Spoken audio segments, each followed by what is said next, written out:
ये आपका आज का संपादकीय पाठ है। देखिए, संपादकीय पाठ ये एडिटोरियल आपको प्रीलिम्स में, मुख्य परीक्षा में और इंटरव्यू में हर जगह मदद पहुंचाते हैं। चाहे आप लोग सिविल सर्विस एग्जाम की तैयारी कर रहे हो या फिर किसी स्टेट पीसीएस एग्जाम की तैयारी कर रहे हैं, चाहे वो यूपी पीसीएस हो, एमपी पीएससी हो, बिहार पीसीएस हो, छत्तीसगढ़ पीसीएस हो, राजस्थान पीसीएस हो, और यहाँ से एक सामान्य जानकारी भी आपको मिलती है। देश की दिशा बदलने वाले मनमोहन सिंह, अब आप देखते हैं कि देश के पूर्व प्रधानमंत्री, देश के पूर्व वित्त मंत्री और आरबीआई के पूर्व गवर्नर हमारे बीच नहीं रहे हैं, तो उन्हीं की बात हो रही है। पूर्व प्रधानमंत्री डॉक्टर मनमोहन सिंह भारत में आर्थिक सुधारों के प्रणेता के तौर पर जाने जाते हैं। प्रधानमंत्री के रूप में उनके 10 वर्ष के कार्यकाल पर लोगों की आलोचनात्मक राय हो सकती है, लेकिन इस तथ्य से कोई इंकार नहीं कर सकता है कि भारतीय अर्थव्यवस्था को बचाने और एवं बढ़ाने में उनका योगदान अहम है। अर्थशास्त्री, नीति निर्माता और एक राजनेता के तौर पर पहचान बनाने वाले मनमोहन सिंह को भारतीय अर्थव्यवस्था का स्वरूप बदलने के लिए जाना जाता है। 1990 के खाड़ी युद्ध के कारण तेल की कीमतों में 3 गुनी वृद्धि हुई थी। कुवैत पर आप देखते हैं कि इराक के हमले की वजह से भारत को अपने हजारों मजदूरों को वापस लाना पड़ा था। नतीजन उनकी ओर से भेजे जाने वाली विदेशी मुद्रा पूरी तरह से रुक गई थी। ऊपर से भारत की राजनीतिक अस्थिरता और उस समय का सामाजिक आर्थिक माहौल अर्थव्यवस्था को कमजोर किया जा रहा था, और देश को इस कठिन हालात से बाहर लाने के लिए उस समय देश के प्रधानमंत्री रहे पीवी नरसिम्हा राव ने अपने वित्त मंत्री के रूप में मनमोहन सिंह को चुना था। स्पष्ट है कि वित्त मंत्री के रूप में मनमोहन सिंह की सफलता का श्रेय नरसिम्हा राव को भी जाता है। जिस समय हम लोग दिवालिया होने के कगार पर आ चुके थे, उस समय अगर किसी ने बचाया तो वो मनमोहन सिंह ही है। उन्हीं की नीतियां ने बचाया सब। देश के लिए मनमोहन सिंह का सबसे बड़ा योगदान वित्त मंत्री के रूप में आर्थिक सुधारों की शुरुआत करना था। उन्होंने 24 जुलाई 1991 को आम बजट पेश करते हुए कहा था, समय बर्बाद करने का कोई अवसर नहीं है। ना तो सरकार और ना ही अर्थव्यवस्था साल दर साल अपनी क्षमता से ज्यादा खर्च कर सकती है। उधार के पैसे की गुंजाइश अब नहीं रही। हमें बाजार की ताकतों के संचालन के लिए दायरे और क्षेत्र का विस्तार करने की जरूरत है। मनमोहन सिंह ने भारतीय अर्थव्यवस्था में सुधारों की एक श्रृंखला शुरू की, जिसे उन्होंने मानवीय चेहरे के साथ सुधार कहा। उन्होंने 3 कैटेगरी में बड़े बदलाव किए: उदारीकरण, वैश्वीकरण, निजीकरण, जिसके तहत विदेशी व्यापार, निवेश, वित्त एवं कर से जुड़े व्यापक सुधार थे। उस समय भी हमारे देश में बहुत सारी राजनीतिक पार्टियां, राजनीतिक दल, लोग, राजनेता विरोध भी कर रहे थे इनका, फिर भी इन्होंने परवाह नहीं की। 1991 में भारत का अंतर्राष्ट्रीय व्यापार संतुलन भारी घाटे में था। देश पर विदेशी कर्ज $69 बिलियन हो गया था। भारत के पास पैसा और समय दोनों बहुत कम थे। तब विदेशी मुद्रा भंडार $6 बिलियन से भी कम था, जो देश के केवल 2 सप्ताह के आयात को पूरा करने के लिए पर्याप्त था। विदेशी पूंजी निवेश पर सरकारी नियंत्रण था। आयात के लिए जटिल लाइसेंसिंग सिस्टम था। चीन और पाकिस्तान के साथ हुई युद्ध, शेयर बाजार में हो रहे घपले और उत्पादन के क्षेत्र में सरकारी नियंत्रण आदि अर्थव्यवस्था की रफ्तार को थामे हुए थे। देश आर्थिक पतन के कगार पर था। इसे बचाने के लिए उन्होंने रुपए का 2 बार अवमूल्यन किया, पहली बार 9% और फिर 11% का अवमूल्यन किया। इससे हमारा निर्यात सस्ता हो गया, जो हमारे बिगड़ते व्यापार संतुलन के लिए एक आवश्यक सुधार था। फिर औद्योगिक नीति की शुरुआत के साथ लाइसेंस राज खत्म हो गया और भारतीय बाजार को विदेशी कंपनियों के लिए खोल दिया गया। इस कदम से भारत सरकार विदेश में गिरवी रखा सोना छुड़वाकर आरबीआई को सौंपने में कामयाब भी रही। आरबीआई यानी रिजर्व बैंक ऑफ इंडिया की बात हो रही है। केंद्रीय बैंक है, बैंकों का बैंक भी कहते हैं, राष्ट्रीय बैंक है। 1 अप्रैल 1935 में स्थापना हुई थी। मुंबई, महाराष्ट्र में इसका हेडक्वार्टर देखने को मिलेगा। मनमोहन सिंह ने भारत को दुनिया के बाजार के लिए तो खोला ही, निर्यात और आयात के नियमों को भी सरल बनाया। आसान शब्दों में कहें तो किसी वस्तु का कितना उत्पादन होगा और उसकी कितनी कीमत होगी, इसका फैसला सरकार नहीं बल्कि बाजार पर छोड़ दिया गया। और इन सुधारों ने भारत को तेज आर्थिक विकास की राह पर ला खड़ा किया और देश को अंतर्राष्ट्रीय निवेशकों के लिए आकर्षक गंतव्य बनाया। विदेशी पूंजी के प्रभाव ने देश को बदलना शुरू किया। लोगों के पास ज्यादा पैसा आया, जीवन शैली बदली, दुनिया के बड़े ब्रांड्स ने यहाँ दस्तक दी और इससे देश में नौकरियां, उद्योग बढ़े। 2004 से 2014 तक वह जब प्रधानमंत्री थे, तब भारतीय अर्थव्यवस्था में 10 स्वर्णिम वर्ष थे।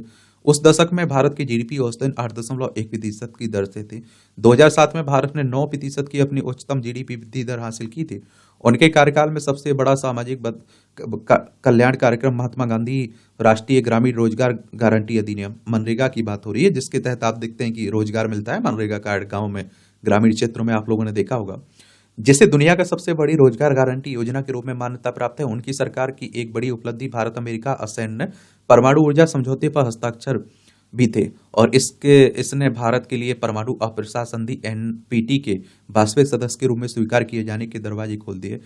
और इसने दोनों देशों के बीच गहरे रणनीतिक संबंधों का रास्ता दिखाया। उन्होंने राजनीतिक जोखिम लेकर अमेरिका से सैन्य परमाणु ऊर्जा समझौता किया। इसके अलावा मनमोहन सिंह सरकार ने सूचना का अधिकार अधिनियम आरटीआई 2005 पारित कर नागरिकों को सार्वजनिक प्राधिकरणों से जानकारी मांगने का अधिकार दिया। और आप देखिए, इससे सरकार में बैठे लोगों के काम में पारदर्शिता आई और जवाबदेही भी तय हुई। आरटीआई भारतीय लोकतंत्र को सशक्त बनाने, सरकारी कामकाज के तरीके में सुधार करने और नागरिकों को अपनी सरकार से जानकारी लेने का अधिकार प्रदान करती है। मनमोहन सरकार ने वैट लागू किया और जिसकी जटिल बिक्री कर का स्थान लिया। राष्ट्रीय ग्रामीण स्वास्थ्य मिशन 2005, भारतीय विशिष्ट पहचान प्राधिकरण आधार 2009, बच्चों को मुफ्त एवं अनिवार्य शिक्षा का अधिकार अधिनियम आरटी 2009 और राष्ट्रीय खाद्य सुरक्षा अधिनियम 2013 आदि भी उनके प्रमुख कार्य हैं जिन्होंने देश को बदला। उन्होंने मोबाइल और इंटरनेट कनेक्टिविटी को दूरस्थ इलाकों तक पहुंचाकर डिजिटल क्रांति का आगाज किया। कुल मिलाकर मनमोहन सिंह की आर्थिक नीति ने भारत की बीमारू अर्थव्यवस्था को नई संजीवनी दी और इससे लाखों भारतीयों को गरीबी से उबरने में मदद मिली। लेखक जेएनयू के अटल स्कूल ऑफ मैनेजमेंट में प्रोफेसर हैं, इनका नाम है डॉक्टर ब्रिजेश कुमार सूती। क्या ब्रिजेश कुमार तिवारी, इनके द्वारा यह आर्टिकल लिखा गया है। खतरे में संसद की विश्वसनीयता। तो दुश्मनी जमकर करो, लेकिन एक गुंजाइश रहे, जब कभी हम दोस्त बन जाएं तो शर्मिंदा ना हो। प्रसिद्ध शायर बशीर वद्द का ये शेर आजकल बार बार कहने का मन करता है।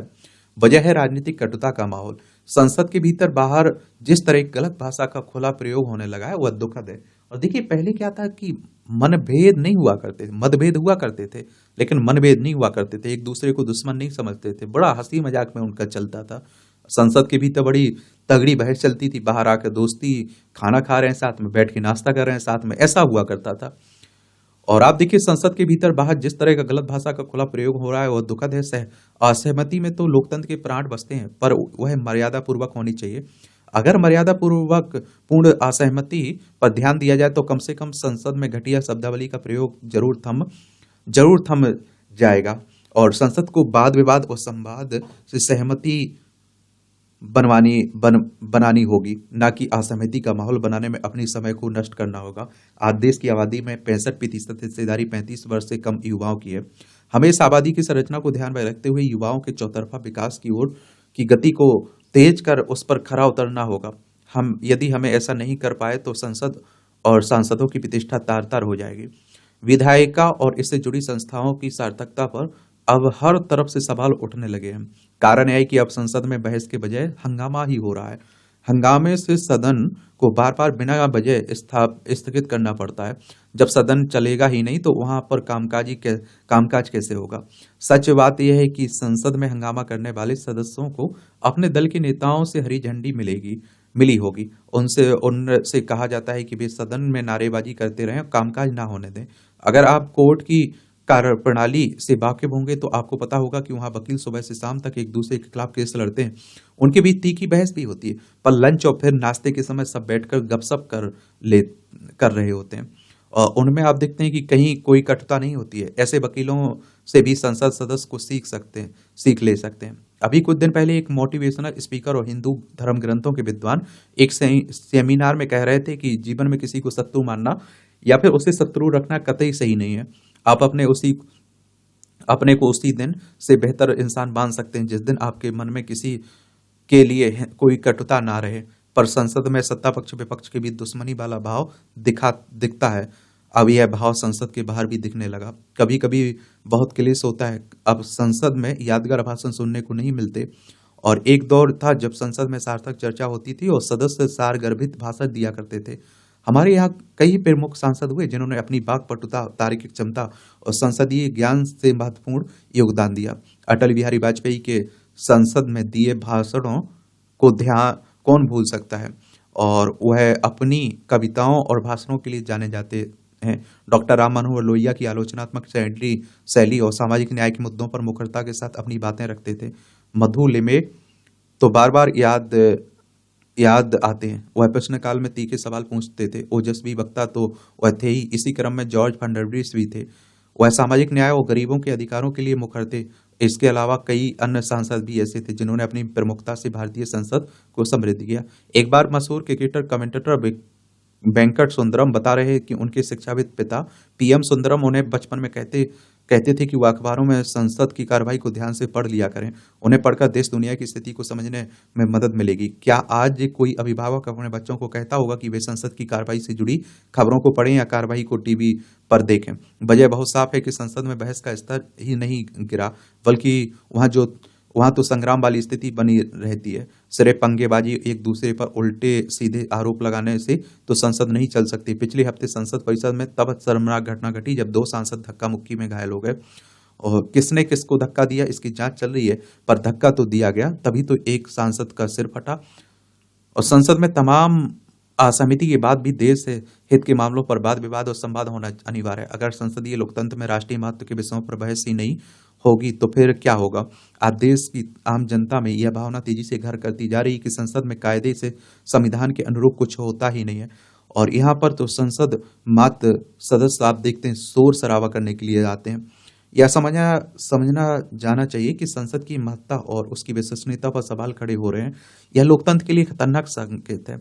अब हंगामा करने वालों को देश सीधे टीवी पर देखता है। संसद की कार्रवाई का टीवी प्रसारण इस उम्मीद में शुरू किया गया था उससे संसद की कार्रवाई का स्तर ऊंचा उठेगा, लेकिन अब तो इसका उलट हो रहा है। लेखक वरिष्ठ स्तंभकार पूर्व सांसद हैं, इनका नाम है आर.के. सिन्हा। इनके द्वारा ये आर्टिकल लिखा गया है। एक बात और आपको बता दूं, यहाँ देखिए कि हमारे क्या है ना कि अभी जो संसद की कार्रवाई चली है, आप इसमें देखिए 5 मिनट भी किसी ऐसे मुद्दे पर बहस हुई हो जो हमारे देश के लिए अच्छा हो, हमारे देश के लोगों से जुड़ा हुआ हो। आप देखते बकवास, कोई मुद्दा जॉर्ज सोरोस आ गए, फिर अडानी आ गए, फिर इस तरह के आप देखते हैं चलते रहे। क्या कर सकते हैं? संसद के 3 भाग होते हैं, राज्यसभा, लोकसभा और राष्ट्रपति। ठीक है।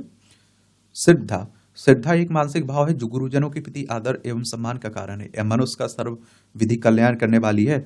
और जहां अंग्रेजों के प्रति श्रद्धा आयु, विद्या, यश और बल प्रदान करती है, वहीं शुभ कर्मों के प्रति यही समाज में मानवता को प्रतिष्ठापित करती है। वस्तुतः कर्म में अनुरक्ति श्रद्धा का परिणाम होता है, किंतु किसी भी कर्म में अनुरक्ति श्रद्धा नहीं होती है।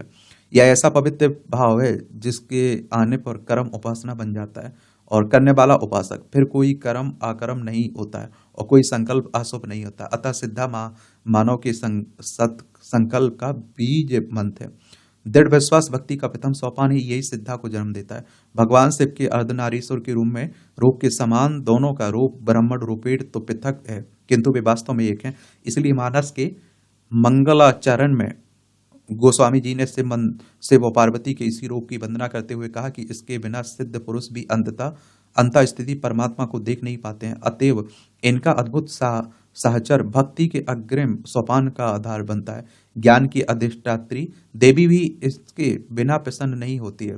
इसलिए श्रद्धावान लभते ज्ञानम कहकर गीता में श्रद्धा को ज्ञान प्राप्ति का मूल कारण कहा गया है। और ज्ञान, भक्ति और कर्म केवल अध्यात्म के नहीं, लौकिक जीवन की सफलता के भी आधार हैं। मानव जीवन की यात्रा का कोई भी संस्करण इनके बिना पूर्ण नहीं होता है। जैसे ज्ञान के बिना भक्ति एवं कर्म तथा भक्ति के बिना ज्ञान एवं कर्म की सिद्धि नहीं होती, उसी प्रकार कर्म के बिना ज्ञान और भक्ति भी संभव नहीं है। किंतु श्रद्धा के बिना तो तीनों असंभव है। जीवन के आध्यात्मिक एवं लौकिक पथ पर अग्रसर होने के लिए श्रद्धा का संबल आवश्यक है। श्रद्धा को पाथे बनाकर जीवन में सत्य संकल्पों का विधान करें। अच्छा कॉलम लिखा जाता है, देखा करिए, सीखा करिए भैया। ये नकली दवाओं के खिलाफ अभियान छेड़ने की तैयारी समय की मांग है, लेकिन यह सुनिश्चित किया जाना चाहिए कि ऐसे किसी अभियान के नाम पर खानापूरी ना की जाए। यह अभियान ऐसा होना चाहिए जिससे नकली दवाओं के निर्माण और बिक्री में लगे तत्वों को बेनकाब करने के साथ ही उन्हें कठोर दंड का भागीदार बनाया जा सके। इससे ही ऐसे तत्वों को हतोत्साहित करने में मदद मिलेगी। अभी ऐसा नहीं है और इसी कारण नकली दवाओं की बरामदगी के मामले रह रहकर सामने आते ही रहते हैं। और पिछले कुछ समय में देश के विभिन्न हिस्सों में इतने बड़े पैमाने पर नकली दवाएं बरामद हुई हैं कि यही लगता ही नहीं कि उन्हें बनाने वालों में किसी का डर है। चिंताजनक केवल यह नहीं कि तमाम प्रचलित दवाओं को नकली रूप में बनाया जाता है, यह भी चिंता है कि ऐसा करने वाले नकली दवाओं बेचने में भी समर्थ हो जाते हैं। कई बार तो नकली दवाएं सरकारी अस्पतालों तक पहुंच जाती हैं। यह तभी संभव है जब नकली दवाएं बेचने वालों की पहुंच सरकारी तंत्र तक हो। कुछ मामलों में तो यह भी सामने आ चुका है कि महंगी जीवन रक्षक दवाएं भी नकली पाई गई। एक समस्या यह भी है कि कई बार दवा बनाने वाली कंपनियां की दवाएं के सैंपल निम्न कोटि के होते हैं और निम्न स्तरीय दवाएं एक तरह से नकली दवाएं ही हैं, इसकी अनदेखी नहीं की जा सकती है। अभी पिछले महीने दवाओं के 111 सैंपल निम्न स्तरीय पाए गए। इसी तरह 2 दवाओं के सैंपल नकली पाए गए। इसका कोई उचित नहीं है कि सरकारी लाइसेंस वाली दवा कंपनियां निम्न स्तरीय दवाएं बनाए। कटु सत्य है कि ऐसा हो रहा है। इसका मतलब है कि दवा बनाने वाली कंपनियों की ना तो सही तरह निगरानी हो रही है, ना ही उनके ऊपर उनकी ओर से बनाई जाने वाली दवाओं की गुणवत्ता का परीक्षण नियम कानून के अनुरूप हो रहा है। उन नियमों कानूनों और निगरानी तंत्र का कोई लाभ नहीं है जो प्रभावी ना सिद्ध हो रहा हो और जिससे नकली या फिर निम्न स्तरीय दवाएं बनाने बेचने वालों की सेहत पर कोई असर ना पड़ रहा है। ध्यान रहे कि अतीत में भारत में निर्मित दवाओं की गुणवत्ता पर दूसरे देश में गंभीर सवाल उठे चुके हैं। ऐसे कुछ मामलों में आरोपित कंपनियों के खिलाफ कार्रवाई भी करनी पड़ी। एक ऐसे समय जब भारत को दुनिया की फार्मेसी के तौर पर देखा जा रहा है, यह तब सुनिश्चित किया जाना चाहिए कि नकली और साथ ही निम्न स्तरीय दवाओं का बनना और बिकना बंद हो। नकली और निम्न स्तरीय दवाएं केवल मरीजों के जीवन को ही संकट में नहीं डालती, बल्कि वे सरकारी तंत्र पर आम लोगों के भरोसे को डिगाने का भी काम करती हैं। देखिए, एक और बात बताऊं, वही भारत में दवाएं खपती रहती हैं, लोगों की जिंदगी से खेला जाता है। वही दूसरे देश में जाती हैं, वहाँ जांच होती है तो मालूम चलता है वो नकली दवाएं हैं, निम्न क्वालिटी की दवाएं हैं। और हमारे देश में जो भ्रष्टाचार की स्थिति है, कहीं अगर छापा भी डलता है तो आप देखिए कुछ पैसे दे दीजिए, आप इंसानों की जिंदगी से खेलिए, बस पैसा देते रहिए आप कहीं अगर फंस रहे हैं तो। खेलों को प्रोत्साहन। ये उत्तराखंड की धामी सरकार इस वर्ष गणतंत्र दिवस परेड के लिए साहसिक खेलों की झांकी का चयन किया है। इस फैसले की हर तरफ बहुत सराहना हो रही है। निश्चित रूप से इससे प्रदेश के साहसिक खेलों को राष्ट्रीय स्तर पर एक पहचान मिल सकेगी। विशेष यह है कि गणतंत्र दिवस की तुरंत बाद ही उत्तराखंड में राष्ट्रीय खेलों का आयोजन होना है। इस दृष्टिकोण से सरकार का यह कदम साहसिक खेलों को बढ़ावा देगा। उत्तराखंड पिछले कुछ समय से साहसिक खेलों के एक बड़े गंतव्य के रूप में उभर रहा है। यहाँ की भौगोलिक स्थिति इसके लिए अनुकूल है। यही कारण है कि प्रदेश के विभिन्न हिस्सों में रोमांच के शौकीन लंबे समय से ट्रैकिंग, रॉक क्लाइंबिंग, स्कीइंग और रिवर राफ्टिंग के लिए आ रहे हैं और इन साहसिक खेलों का तेजी से प्रचार प्रसार हुआ है। साथ ही यहाँ जिप लाइनिंग, बंजी जंपिंग के केंद्र भी जगह जगह खुले हैं, जहाँ देश विदेश के पर्यटक इनका आनंद उठा रहे हैं। एक भी इनकी संख्या अभी सीमित है और इस क्षेत्र में यदि थोड़ा और काम किया जाए तो उत्तराखंड निश्चित रूप से साहसिक खेलों का हब बन सकता है। ऐसे में राज्य सरकार द्वारा साहसिक खेलों को राष्ट्रीय स्तर पर लाने के लिए गणतंत्र दिवस की परेड की झांकी के रूप में प्रदर्शित करने का निर्णय उचित है। उम्मीद की जानी चाहिए कि इसके बाद यहाँ साहसिक खेलों के लिए अवस्थापना सुविधाओं को बढ़ाने पर भी जोर दिया जाएगा। अच्छा कॉलम है ये। उत्तराखंड देख लीजिए, ये आप देखिए उत्तराखंड है, देहरादून इसकी राजधानी, इसकी सीमा चाइना नेपाल से लगती है, राज्यों में हिमाचल प्रदेश उत्तर प्रदेश से लगती है। उत्तर प्रदेश से अलग करके बनाया गया था। विधानसभा में 70 सीटें, राज्यसभा में 3 सीटें, लोकसभा में 5 सीटें देखने को मिल जाएंगी। सूरज के बेहद करीब पहुंचा पार्कर। नासा के अंतरिक्ष यान पार्कर सोलर प्रोब ने सूर्य के अब तक के सबसे निकटतम बिंदु पर पहुंचकर इतिहास रच दिया। एक छोटी कार के आकार का पार्कर कोरोना सूर्य का सबसे बाहरी आवरण के प्रचंड ताप का सामना करते हुए सूरज की सतह से महज 61 लाख किलोमीटर की दूरी से गुजरा है। पार्कर इतिहास का सबसे तेज रफ्तार से उड़ने वाला अंतरिक्ष यान है। जिस समय पार्कर सूरज के नजदीक से गुजर रहा था तब इसकी रफ्तार 6.90 लाख किलोमीटर प्रति घंटा थी। ये रफ्तार इतनी ज्यादा है कि इससे टोक्यो से वॉशिंगटन डीसी की यात्रा 1 मिनट से भी कम समय में पूरी हो जाएगी। पार्कर का मुख्य उद्देश्य सूर्य और पृथ्वी के बीच के संबंधों को समझना है। यह यान विशेष रूप से सूर्य के उन पहलुओं का अध्ययन कर रहा है जो प्रत्यक्ष और अप्रत्यक्ष रूप से पृथ्वीवासियों के जीवन पर प्रभाव डालते हैं। साथ ही यह सूर्य पर निरंतर निगरानी रखकर इसके कई रहस्यों को सुलझाने में विज्ञानियों की मदद भी कर रहा है। मोटे तौर पर इस मिशन का लक्ष्य सूर्य के कोरोना का अवलोकन करना, ताकि सूर्य के विभिन्न कारकों जैसे सौर तूफान, सूर्य के चुंबकीय क्षेत्र और इनके पृथ्वी के वातावरण पर पड़ने वाले प्रभाव का अध्ययन किया जा सके। सूर्य की तेजस्विता, अत्यधिक तापमान, उसके चारों ओर निर्मित चुंबकीय क्षेत्र विज्ञानियों की पहुंच को सीमित कर देता है। इन्हीं चुनौतियों से निपटने के लिए 2018 में पार्कर को भेजा गया था। सूर्य के कोरोना का तापमान लगभग 11 लाख डिग्री सेल्सियस है और अंदर का तापमान तो करोड़ों डिग्री सेल्सियस है। इतना भीषण तापमान कुछ ही सेकंडों में धरती पर आ जाने पर सभी चीजों को पिघला सकती है। इसलिए इस भीषण गर्मी का मुकाबला करने के लिए कई अत्याधुनिक तकनीकों, धातु सम्मिश्रण का उपयोग किया गया है। पार्कर अपनी अभिन्न विशेषताओं की बदौलत अत्यधिक थर्मल इंजीनियरिंग का एक बेजोड़ नमूना बन गया है। उल्लेखनीय है कि सूर्य महज जीवन को सुचारू ढंग से चलाने के लिए प्रकाश और गर्मी ही नहीं देता है, बल्कि इससे हमें सौर पदार्थों का एक अदृश्य प्रभाव भी प्राप्त होता है। इस अदृश्य प्रभाव में आवेशित कण, उच्च ऊर्जा विद्युत चुम्बकीय विकिरण और मजबूत चुम्बकीय क्षेत्र रेखाएं शामिल हैं, जिन्हें सौर तूफान के रूप में भी जाना जाता है। हमारी पृथ्वी का ऊपरी वायुमंडल और इसका सुरक्षात्मक चुंबकीय क्षेत्र और सौर तूफानों को नियंत्रण झेलता रहता है, और जिनका हमारी संचार प्रणालियों और विद्युत सेवाओं पर गहरा प्रभाव पड़ता है। यहाँ तक कि उनकी वजह से ये प्रणालियाँ सेवाएं ठप भी पड़ सकती हैं। पार्कर द्वारा जुटाए डाटा से अंतरिक्ष यात्री उपग्रह संचार सेवाओं और विद्युत ग्रिडों की सुरक्षा के लिए एहतियात बरतने में मदद मिल सकती है। देखिए, नासा अमेरिकी का अंतरिक्ष एजेंसी है। इसकी स्थापना की अगर हम बात करें तो आप देखेंगे 29 जुलाई 1958 में हुई थी। वॉशिंगटन डीसी यूएसए में इसका हेडक्वार्टर देखने को मिलेगा। भारत की अंतरिक्ष एजेंसी के बारे में आप लोग बताइए, नीचे लिखिए एक सामान्य जानकारी। ये सवाल जो पूछता हूँ बताया करिएगा। ये टिप्पणियां रहती हैं, इन्हें पढ़ना हो तो पढ़ सकते हैं आप लोग। इसकी पीडीएफ टेलीग्राम पर डाल दी जाती है। एजुकेशन सर्कल प्लेटफॉर्म है ना, तो वहां से जाकर आप लोग डाउनलोड कर सकते हैं। इस्लामिक कट्टरता भारत के लिए बढ़ती रणनीतिक चुनौतियां, ये भी देख लीजिए। तो इस्लामिक कट्टरवाद एक जटिल विषय है जो अपने दुष्प्रभाव और खतरनाक परिणामों के कारण व्यापक है। ये देखिए, डॉक्टर मानद द्विवेदी और डॉक्टर गायत्री दीक्षित ने ये लिखा है। और ये मानद द्विवेदी आप देखिए असिस्टेंट प्रोफेसर हैं IIPA नई दिल्ली में, और ये गायत्री हैं असिस्टेंट प्रोफेसर जवाहरलाल नेहरू विश्वविद्यालय में। भारतीय संदर्भ में पंथनिरपेक्षता के उदय ने राष्ट्रीय चरित्र के निर्माण और उसके बाद के संरक्षण का मार्ग प्रशस्त किया है। इसके बावजूद कट्टरपंथी राज्य का चेहरा, और जिसमें पश्चिमी देशों और संस्थानों सहित वैश्विक खिलाड़ी शामिल हैं, भारत और दक्षिण एशिया की शांति को गंभीर रूप से नुकसान पहुंचाते हैं और अंततः व्यापक अंतर्राष्ट्रीय व्यवस्था को प्रभावित करते हैं। बांग्लादेश का अध्ययन एक अलग दृष्टिकोण से तैयार किया गया, जहां हिफाजत इस्लाम और जमात इस्लामी जैसे इस्लामी कट्टरपंथी समूह ने बांग्लादेश के भू राजनीतिक और भू रणनीतिक परिदृश्य में महत्वपूर्ण प्रभाव कायम किया है। इसके अतिरिक्त ढाका में हालिया आयोजित एक समारोह के दौरान कुछ पाकिस्तानी और बांग्लादेशी राजनयिकों ने जिन्ना को याद करते हुए जोर दिया, दोनों देशों बांग्लादेश और पाकिस्तान के लिए मोहम्मद अली जिन्ना को बांग्लादेश के लिए भी राष्ट्रपिता के रूप में सम्मानित किया जाना चाहिए। वहीं बांग्लादेश के मोंगला और चटगांव में पाकिस्तानी व्यापारिक जहाज की डंके को नियमों में छूट को ढाका और इस्लामाबाद के बीच एक नए प्रकार के संबंधों के रूप में देखा जा रहा है।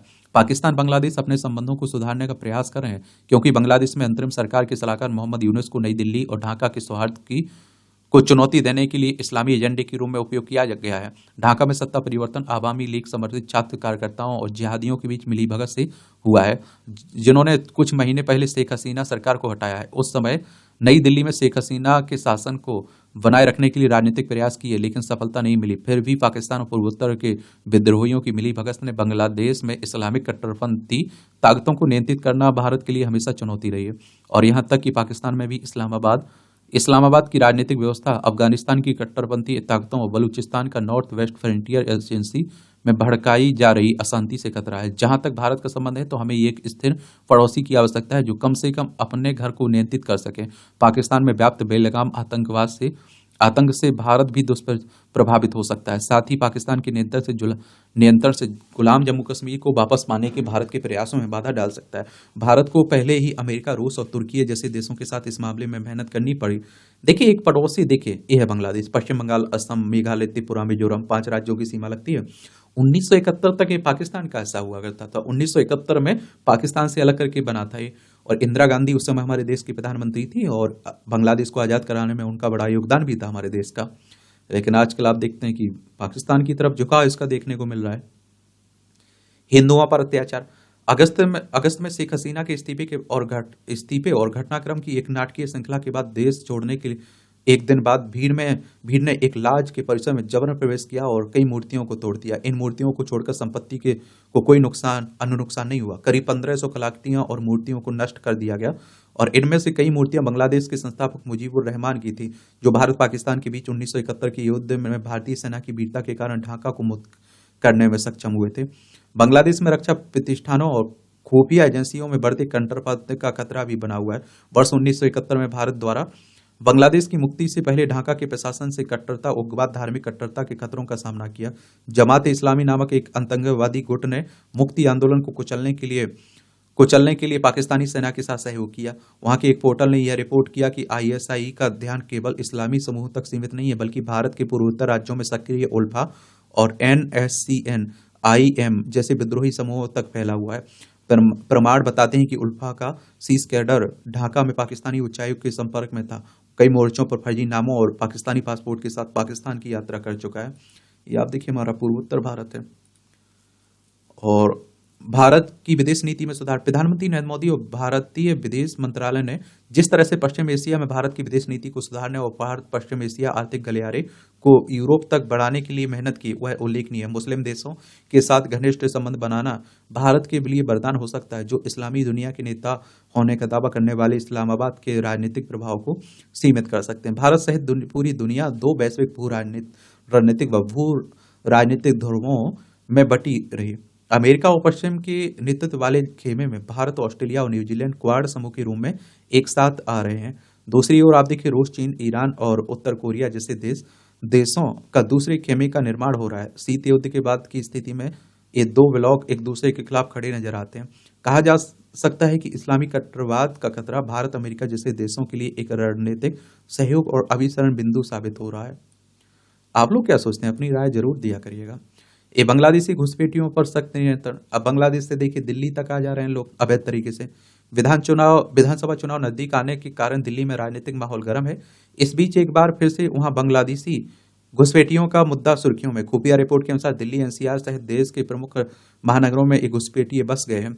लाखों बांग्लादेशी घुसपैठिए देश की सुरक्षा के लिए गंभीर खतरा बन चुके हैं। राजनीतिक कारणों और कमजोरी इच्छा शक्ति के चलते अब तक इस गंभीर समस्या की अनदेखी की गई।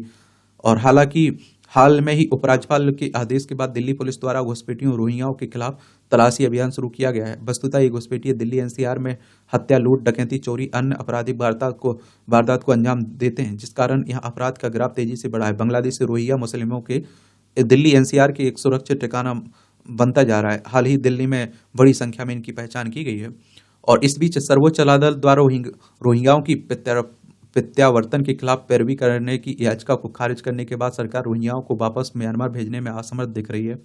भारत में घुस आए रोहिंग्या मुसलमानों के वापस भेजना इसलिए भी जरूरी है क्योंकि ये लोग म्यांमार की हिंसा के दौरान वहां से भागकर नहीं, बल्कि साजिश के तहत पिछले एक दशक के दौरान आए।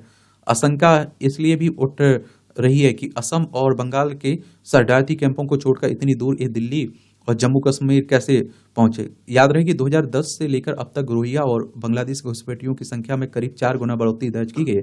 जम्मू और दिल्ली में अब इन अवैध घुसपैठियों की बायोमेट्रिक, फिंगरप्रिंट, पासपोर्ट, शरणार्थी कार्ड आदि की जानकारी जुटाना शुरू किया गया है। यह कार्रवाई केंद्रीय गृह मंत्रालय के 8 अगस्त 2017 को सभी राज्यों, केंद्र शासित प्रदेशों को लिखे पत्र का संज्ञान लेकर की गई है। इस पत्र में गृह मंत्रालय ने भारत में घुसपैठियों की बढ़ती संख्या और उससे पैदा होने वाले राष्ट्रीय सुरक्षा संकट पर गंभीर चिंता व्यक्त की है। भारत में घुस आए रोहिंग्याओं के राष्ट्र विरोधी गतिविधियों में संलिप्त होने के सबूत भी समय समय पर मिलते रहे। और आप देखिए बीते दिनों एक प्रश्न के उत्तर में गृह मंत्री ने राज्यसभा में बताया कि वर्ष 2018 से 20 के बीच भारत में अवैध रूप से प्रवेश करने वालों का प्रयास करने वाले 3000 लोगों को गिरफ्तार किया गया। और आप देखेंगे कि इनमें सर्वाधिक संख्या बांग्लादेश, म्यांमार के रोहिंग्या घुसपैठियों की। मात्र 2 वर्ष में 3000 घुसपैठियों तो गिरफ्तार किया गया, परंतु पिछले 2 दशकों में न जाने कितने घुसपैठिए भारत में घुसकर कहां कहां बस गए होंगे। इसकी पड़ताल करना अब बहुत मुश्किल है। जांच में यह बात भी सामने आई है कि इन घुसपैठियों को भारत में बसाने के लिए पाकिस्तान, संयुक्त अरब अमीरात और सऊदी अरब आदि मुस्लिम देशों से हवाला फंडिंग की जाती है और फर्जी आधार कार्ड सब कुछ बन जाता है इनका। हमारे देश में आप देखते हैं कि सब कुछ संभव है। भारत की खुफिया एजेंसियां अब इनकी जांच में जुटी हुई है। बहुत से रोहिंग्या घुसपैठियों से संबंधित एजेंटों के साथ मिली भगत करके राशन कार्ड, आधार कार्ड और वोटर कार्ड आदि बनवा देते हैं लिए हैं। एक और चिंता की बात है कि इनके बच्चे बहुत ज्यादा हैं जिससे उनकी पहचान करना भी मुश्किल हो रहा है। और आप देखिए परंतु इन तमाम दिक्कतों के बावजूद सत्यापन प्रक्रिया पूरी प्रामाणिकता के साथ पूर्ण की जानी चाहिए और अवैध घुसपैठियों की पहचान करते हुए उन्हें वापस उनके देश भेजने का इंतजाम किया जाना चाहिए ताकि इस समस्या को सख्ती से नियंत्रित किया जा सके। इतना आसान भी नहीं होता है ना ये सब। अब आप देखिए बांग्लादेशियों को कैसे भेजेंगे, बांग्लादेश लेना ही नहीं चाह रहा भैया। ये राजनीति की बातें हो रही हैं। हाथियों के प्रति संवेदनशीलता, हाथी मेरा साथी। और मध्य प्रदेश के बांधवगढ़ टाइगर रिजर्व में पिछले 10 पिछले महीने 10 हाथियों की मौत ने वन्य जीवों के संरक्षण के प्रति उदासीनता को उजागर किया। हाथियों की मौत की प्रारंभिक वजह जंगली कोदों का सेवन बताया जा रहा है। हाथियों को परिस्थिति तंत्र का अभियंता भी कहा जाता है। देश में हाथी को राष्ट्रीय विरासत पशु का दर्जा प्राप्त है। वे घने जंगलों में अन्य जीवों के लिए राह बनाते हैं। एक हाथी रोजाना औसतन 50 से 60 वर्ग किलोमीटर के दायरे में विचरता है। इससे बीज और परागकण काफी दूर तक फैल जाते हैं। हाथी आहार प्रक्रिया के दौरान बड़ी बड़ी टहनियों, पत्तियों आदि को जमीन पर गिराते हैं। इससे छोटे जीवों को पोषक आहार मिल जाते हैं। हाथियों के द्वारा उत्सर्जित अवशेष अनेक जीव के लिए भोजन और आवासीय परितंत्र बनाते हैं। जैव विविधता के लिए अत्यंत महत्वपूर्ण रखने वाली हाथियों की संख्या में पिछले कुछ दशकों में अभूतपूर्व गिरावट आई है। संसद में प्रस्तुत एक रिपोर्ट के अनुसार पिछले 5 सालों में 528 हाथियों की मौत असामान्य परिस्थितियों में हुई है। शिकार, विषाक्तता, बिजली का करंट, ट्रेन दुर्घटना आदि की मौत की सबसे बड़ी वजह बनी। पिछले 5 साल में 392 हाथी करंट लगने की वजह से मृत पाए गए। अब देख लीजिए, जबकि 73 की मौत ट्रेन से टकराने हुई है। भारत विश्व में एशियाई हाथियों एलिफस मैक्सिमस का सबसे सुरक्षित घर है। हाथी परियोजना की 2017 की गणना के अनुसार इनकी संख्या लगभग 30,000 होने का अनुमान है। हालांकि वनों में बढ़ते मानवीय दखल की वजह से यह लुप्तप्राय प्रजातियों की अंतर्राष्ट्रीय प्रकृति संरक्षण संघ की लाल सूची में संकटग्रस्त प्रजाति के रूप में सूचीबद्ध है। मानव हाथी द्वंद्व की वजह से एशियाई हाथी को भले ही हिंसक रूप में रेखांकित किया जाने लगा हो, लेकिन हजारों वर्षों से इनकी पहचान एक सामाजिक पशु के रूप में रही है। बसाहट में दखल। पिछले कुछ वर्षों में मानव और हाथियों के बीच संघर्ष के मामले लगातार बढ़ रहे हैं। मानवीय बसाहट में हाथियों के दखल होने से खेतों में खड़ी फसल चौपट हो जाती है। ऐसी घटनाओं से गांव वाले हाथियों को खदेड़ने के लिए कई बार हिंसक उपाय भी करते हैं। इसका नतीजा जानमाल के नुकसान के रूप में सामने आया है। विशेषज्ञों का यह भी मानना है कि कटीले तार, कैक्टस रोपण, पटाखा फोड़ने जैसी अव्यवहारिक समाधानों की वजह से ही हाथी हिंसक हुए हैं। और हाथियों को भगाने के लिए कई बार पोटास बम से उन्हें मौत की घाट उतारने जैसी घटनाएं भी सामने आई हैं। लोकसभा में प्रस्तुत रिपोर्ट के अनुसार पिछले 5 वर्षों में मानव हाथी संघर्ष की वजह से 2,853 लोगों को जान गंवानी पड़ी। हाथियों समेत वन्यजीवों के संरक्षण और केंद्र राज्य के स्तर पर नीतिगत और वैधानिक कई प्रयास हुए हैं। इनमें वन्यजीव संरक्षण अधिनियम 1972, भारतीय वन्यजीव वन अधिनियम 1927, राष्ट्रीय वन नीति 1988 सहायक है। हाथियों की सुरक्षित आवाजाही सुनिश्चित करने के लिए केंद्र सरकार ने राज्यों के साथ मिलकर लगभग 150 हाथी गलियारे चिन्हित किए हैं। देश में लगभग 110 रेल खंड ऐसे हैं जो हाथियों के आवाज से होकर गुजरते हैं। इन रेल खंडों में हाथियों को रेल दुर्घटना से बचाने के लिए सेंसर ड्रोन आधारित सेवाएं उपयोग में लाई जानी चाहिए।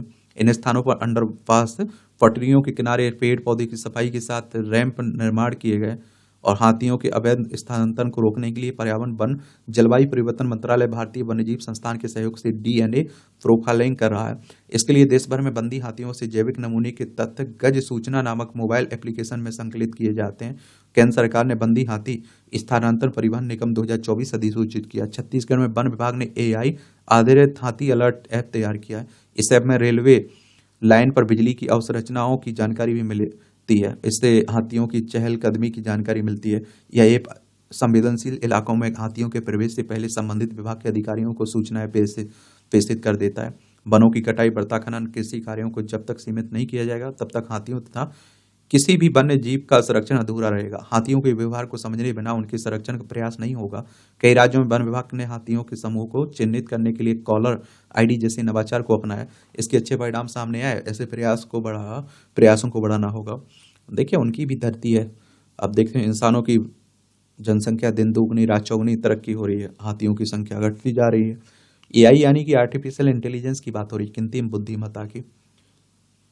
चलिए, तो इस तरह से आप देखेंगे आज के संपादकीय पाठ की कहानी खत्म होती है। आप लोग पढ़ते रहिए, एंजॉय करते रहिए। आपका कोई सवाल हो, सुझाव हो तो बता सकते हैं आप लोग। धन्यवाद।